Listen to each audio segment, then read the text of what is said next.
చూస్ country delight, live better. ఇప్పుడే country delight app ని download చేసుకోండి. మాజీ రాజ్యసభ సభ్యుడు విజయసాయిరెడ్డిపై ఏపీ మాజీ సీఎం వైసీపీ అధినేత వైఎస్ జగన్ ఘాటు వ్యాఖ్యలు చేశారు.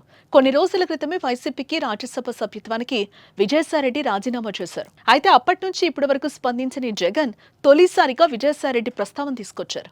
రాజ్యసభ సభ్యుడిగా 3.5 పదవీకాలం వద్దనుకుని చంద్రబాబుకు మేలు చేసేందుకు పదవి వదులుతున్న వ్యక్తి విజయసాయిరెడ్డి అన్నారు. తన రాజీనామాతో చంద్రబాబు కూటమికి మేలు జరుగుతుందని తెలిసి తన పదవిని అమ్ముకున్న వ్యక్తి అంటూ మండిపడ్డారు.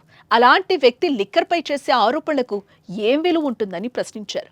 మరో నిందితుడిగా చెప్తున్న రాజ్ కేసిరెడ్డికి బావరేజెస్ కార్యకలాపాలకు ఏం సంబంధం అని ప్రశ్నించారు.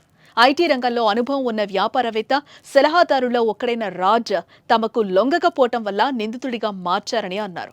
వైఎస్ఆర్సీపీకి సరిపడా ఎమ్మెల్యేలు లేరని, తనకు మరోసారి రాజ్యసభ అవకాశం ఉండదని, 3 ఏళ్ల టర్మ్ ఉండగానే కూటమికి చంద్రబాబుకు మేలు జరుగుతుందని తెలిసి ప్రలోభాలకు లొంగిపోయి తన సీటును అమ్మేసుకున్న విజయసాయిరెడ్డి లాంటి వ్యక్తి ఇచ్చే స్టేట్మెంట్, వాంగ్మూలానికి ఏం విలువ ఉంటుందని జగన్ ప్రశ్నించారు. అయితే ఈ కేసులో ఆరోపణలు ఎదుర్కొంటున్న Lok Sabha MP floor leader Mithun రెడ్డికి లిక్కర్ కేసుతో ఏం సంబంధమని, ఆయన తండ్రి పెద్దిరెడ్డి కనీసం ఆ శాఖ మంత్రి కూడా కాదన్నారు. ఇక ఐఏఎస్, ఐపీఎస్లను జైల్లో పెట్టిన చరిత్ర లేదన్నారు. సీనియర్ అధికారులకు పోస్టింగ్లు ఇవ్వకుండా వేధిస్తున్నారు.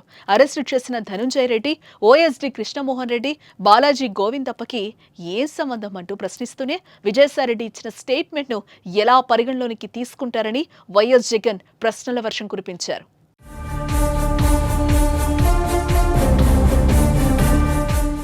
విజయసాయిరెడ్డి చంద్రబాబుకు లొంగిపోయిన మరో వ్యక్తి. రాజ్యసభ సభ్యుడిగా 3.5 సంవత్సరం తనకు టర్మ్ ఉండగా చంద్రబాబు నాయుడు గారి కూటమికి మేలు చేసేందుకు ఆయన రాజ్యసభ సభ్యత్వానికి ఆయన రాజీనామా చేశాడు.